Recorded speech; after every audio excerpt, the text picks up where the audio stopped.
When the person who taught America to laugh finds herself fighting battles that no amount of fame or money can fix? Ellen DeGeneres, the woman who danced her way into millions of hearts, is now 67 years old and facing struggles that would break most people. This isn't just another celebrity story. This is about a human being who climbed the highest peaks of success, only to discover that the view from the top can be the loneliest place on earth. Ellen's story begins in a place where laughter was born not from joy, but from survival. Picture a teenage girl in the 1970s, watching her family fall apart like a house of cards. When Ellen was just 15 years old, her parents got divorced. That might sound normal to some people, but for Ellen, it was the beginning of a nightmare that would shape her entire life. After the divorce, Ellen went to live with her mother Betty in a new town with a new stepfather. What should have been a fresh start became something much darker. Ellen has spoken about how her stepfather crossed lines that should never be crossed with a child.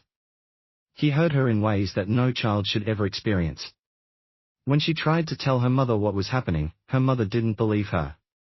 Betty was battling breast cancer at the time and was too sick and overwhelmed to accept such a horrible truth about her new husband. Can you imagine being a teenager, going through something so terrible, and having the one person who should protect you not believe your words? Ellen carried this pain in silence for years. She learned early that sometimes the people who are supposed to love you the most can let you down in the worst ways possible, but here's where Ellen's story becomes truly remarkable. Instead of letting that darkness destroy her, she turned it into something else entirely. She started making jokes. Not because life was funny, but because laughter was the only way she could survive. Every night, alone in her room, she would practice being funny. She would tell jokes to her reflection in the mirror, creating characters and voices that would make her laugh when nothing else could. This wasn't just a hobby for Ellen. This was her lifeline. Comedy became her shield against a world that had already shown her how cruel it could be. She was teaching herself that if she could make people laugh, maybe they wouldn't hurt her. If she could be the funny one, maybe she could control how people saw her. By the time Ellen graduated high school, she knew she wanted to be a comedian. But wanting something and achieving it are two very different things. Ellen spent years working job after job, trying to make ends meet while chasing her dream. She worked as a secretary, typing papers until her fingers hurt. She folded clothes at department stores. She painted houses and waited tables at restaurants where the customers sometimes treated her like she was invisible. These weren't glamorous years. Ellen was often so broke that she had to choose between buying food and paying rent. She would eat peanut butter sandwiches for days just to save money. She lived in tiny apartments with thin walls where she could hear her neighbors arguing at night. But even during these hardest times, Ellen never gave up on comedy. Every night after work, no matter how tired she was, Ellen would write jokes in a little notebook. She would practice her timing, work on her delivery, and dream about the day when people would pay to hear her be funny. She started performing at small clubs in New Orleans, places where the stages were barely big enough for one person and the audiences were often drunk or not paying attention. Sometimes Ellen would tell jokes to a room of 5 people. Sometimes no one would laugh at all. She would go home with maybe $10 in tips, wondering if she was crazy for thinking she could make a living making people laugh. But something inside her refused to quit. Maybe it was the memory of that teenage girl who learned to use humor to survive. Maybe it was the knowledge that she had already been through worse things than a silent audience. Then in 1986, something magical happened. Ellen got invited to perform on The Tonight Show with Johnny Carson. For any comedian, this was like winning the lottery. Johnny Carson was the king of late-night television, and if he liked you, your career could change overnight. Ellen walked onto that stage with her heart pounding so hard she thought everyone could hear it. But when she started talking, something clicked. The audience laughed. They really laughed.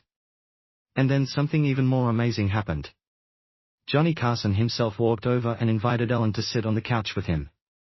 This was his way of telling America that Ellen was special, that she was someone worth watching. That night changed everything for Ellen. Suddenly, everyone wanted to book the funny woman from Louisiana. She started getting invited to comedy shows across the country. People began recognizing her on the street. For the first time in her life, Ellen felt like her childhood dream was actually coming true. By the 1990s, Ellen had her own television show Simple. Why called Ellen? She played a character who was a lot like herself, funny and a little awkward, trying to figure out life. The show was popular, and Ellen was becoming one of America's favorite comedians. She had money, fame, and respect. From the outside, it looked like she had everything a person could want, but Ellen was hiding something huge.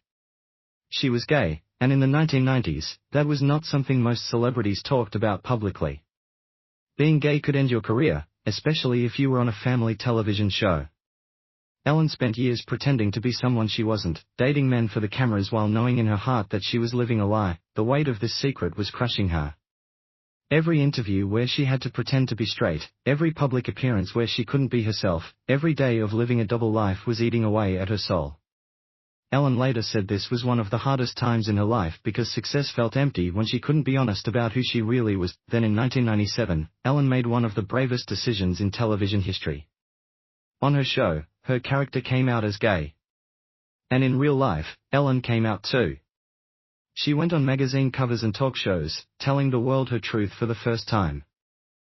Some people celebrated Ellen's courage. They said she was a hero for showing young gay people that they weren't alone. But many other people were not happy at all. Advertisers pulled their commercials from her show. Religious groups protested. Some fans felt betrayed and stopped watching. The show that had made Ellen famous was suddenly losing viewers every week. In 1998, Ellen's show was cancelled. Just like that, the career she had worked so hard to build seemed to be over. Ellen went from being one of America's sweethearts to being someone many people didn't want to see on television. She later said this time felt like being erased from existence. After spending years hiding who she was, she finally told the truth, and the world punished her for it. For several years, Ellen struggled to find work.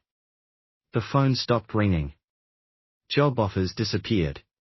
She had been so famous that suddenly being ignored felt like a special kind of torture. Ellen later admitted she fell into a deep depression during this time. She questioned whether she had made a terrible mistake by coming out. She wondered if she would ever work in entertainment again, but Ellen had survived worse things than this. She remembered that teenage girl who had turned pain into laughter, who had worked terrible jobs while chasing an impossible dream. She decided that if the world didn't want her on television, she would find other ways to be funny. She went back to doing stand-up comedy, performing at smaller venues, rebuilding her career one laugh at a time. Slowly, things began to change.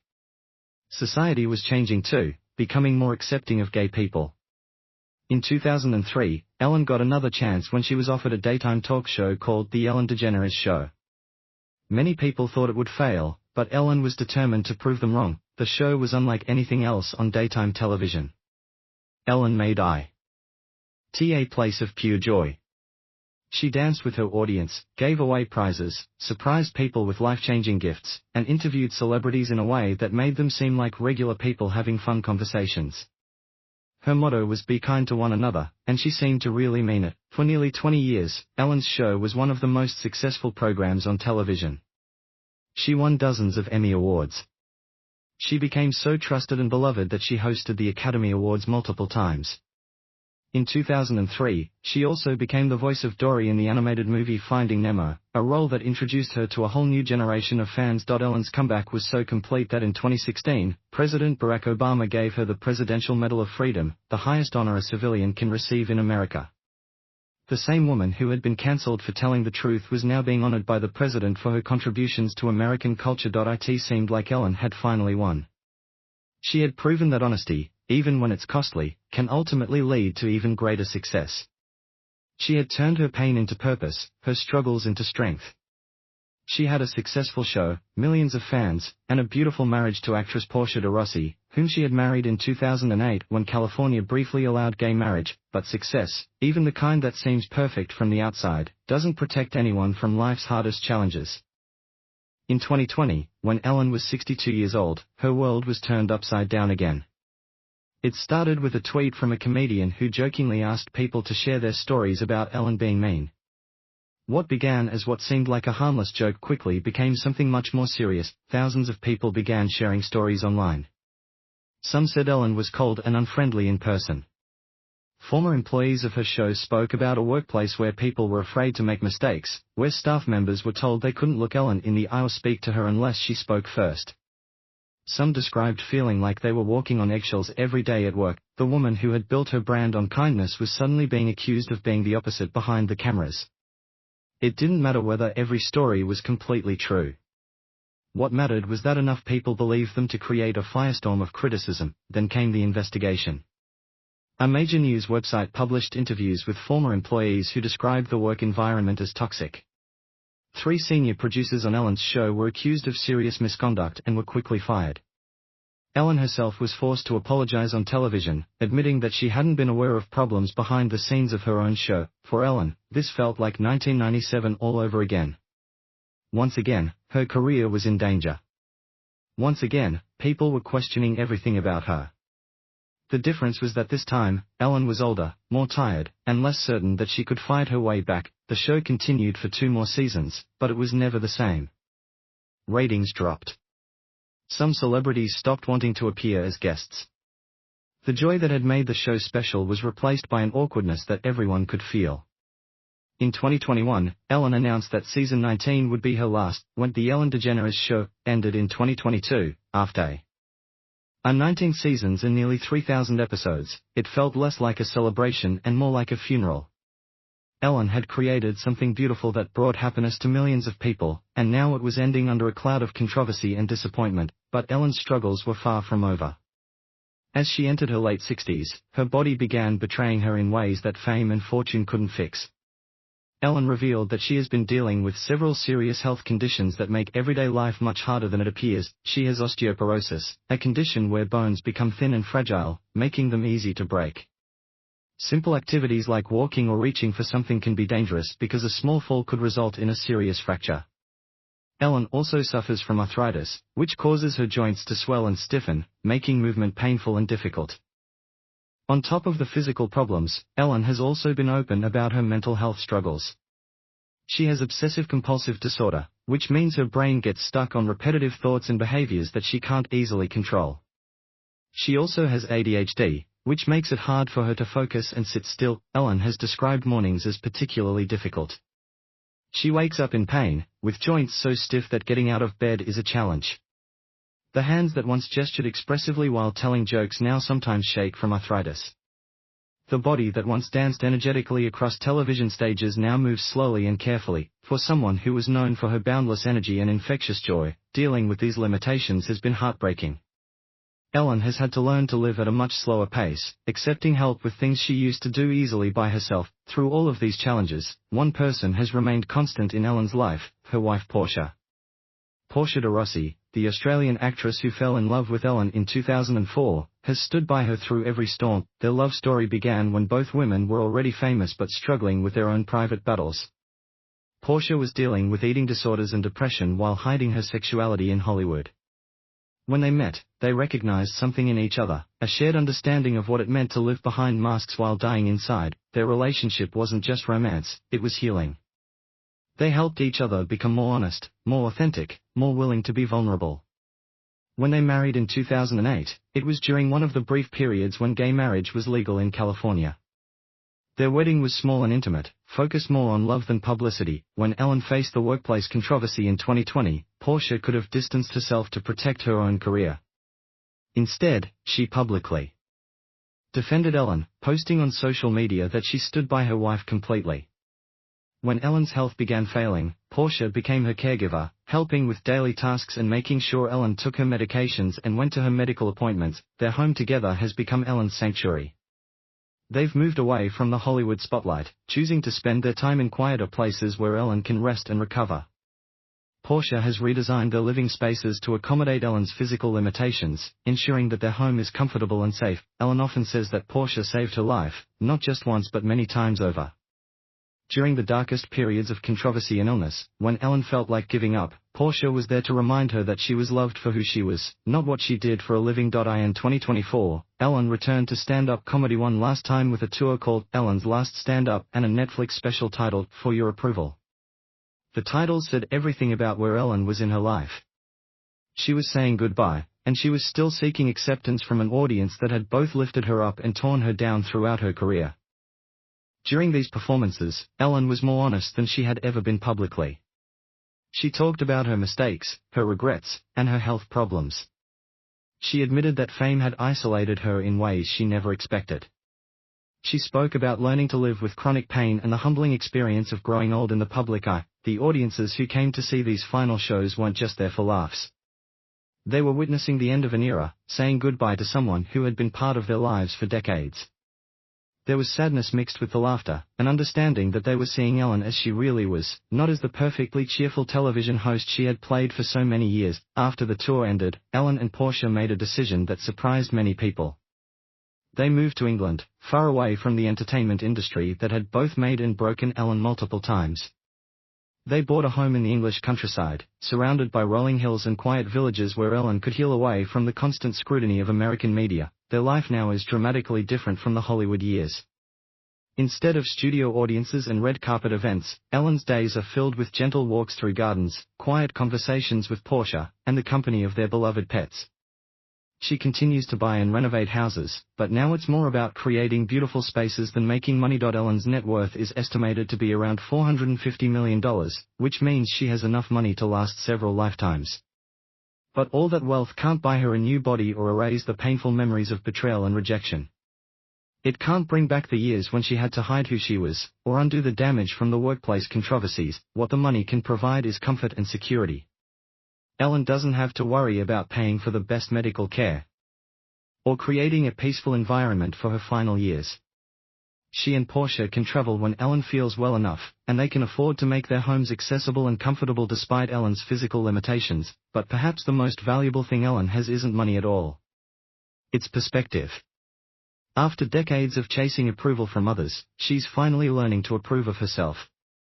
After years of performing happiness, she's discovering what actual contentment feels like. Ellen has started going to therapy regularly, something she says she should have done decades earlier. She's learning to manage her OCD and ADHD with professional help instead of just pushing through the symptoms. She's also working on forgiving herself for the mistakes she made during her years of fame, accepting that being human means being imperfect. The woman who once filled arenas with laughter now finds joy in much smaller moments. Waking up next to Portia without rushing to get ready for a television show. Watching birds in the garden without worrying about ratings or reviews. Having conversations where she doesn't have to be on or entertaining. Ellen's story is ultimately one of survival, but it's not the kind of survival story that Hollywood usually tells. This isn't about conquering obstacles and living happily ever after. This is about enduring, adapting, and finding meaning even when your body betrays you and your reputation gets destroyed. She survived childhood abuse and turned it into comedy. She survived being cancelled for her sexuality and came back stronger. She survived workplace controversies that could have ended her permanently. Now she's surviving the challenges of aging and chronic illness with the same determination that carried her through everything else. The tragedy of Ellen DeGeneres isn't just one thing. It's not just the abuse she suffered as a child, or the years she had to hide her true self, or the way her career ended in controversy, or the way her body is failing her now. The tragedy is all of these things together, the way they've layered on top of each other throughout her life. But there's something else woven through Ellen's story that makes it more than just tragic. There's resilience that seems almost superhuman. There's a refusal to stay down no matter how many times life knocks her over. There's a love story with Portia that has outlasted scandals and illness and the passage of time. Most importantly, there's honesty. Ellen's greatest gift to the world might not be her comedy or her talk show or even her activism. It might be her willingness to show people that it's okay to be flawed, to make mistakes, to struggle, and to keep going anyway. In a culture that often demands perfection from its celebrities, Ellen has shown what it looks like to be human in public. She's demonstrated that success doesn't protect you from suffering, that kindness is harder to practice than it is to preach, and that growing old is a privilege that comes with a price. Ellen's later years are not the fairy tale ending that fans might have wanted for her. They are messier, more complicated, and more real than that. She's not riding off into the sunset as America's sweetheart. She's walking slowly into her 70s as a complex human being who has experienced both tremendous triumphs and devastating losses. The Ellen who dances across stages may be gone, but the Ellen who survived childhood trauma, who fought her way back from cancellation, who built a media empire, and who is now learning to live with dignity despite physical limitations is still here. She's different now, quieter, more careful, but she's still fighting. Perhaps that's the real lesson of Ellen's story. It's not about achieving perfect happiness or maintaining constant success. It's about enduring, adapting, and finding ways to keep living authentically even when authenticity comes at a tremendous cost. Ellen DeGeneres taught America to laugh, to dance, and to be a little kinder to one another. But maybe her most important lesson is the one she's teaching now, that it's possible to face tragedy, disappointment, and physical decline with grace, supported by genuine love and honest self-reflection. The woman who once made millions of people happy is now focused on a smaller but perhaps more important goal, making peace with herself and treasuring the love she's found with Portia.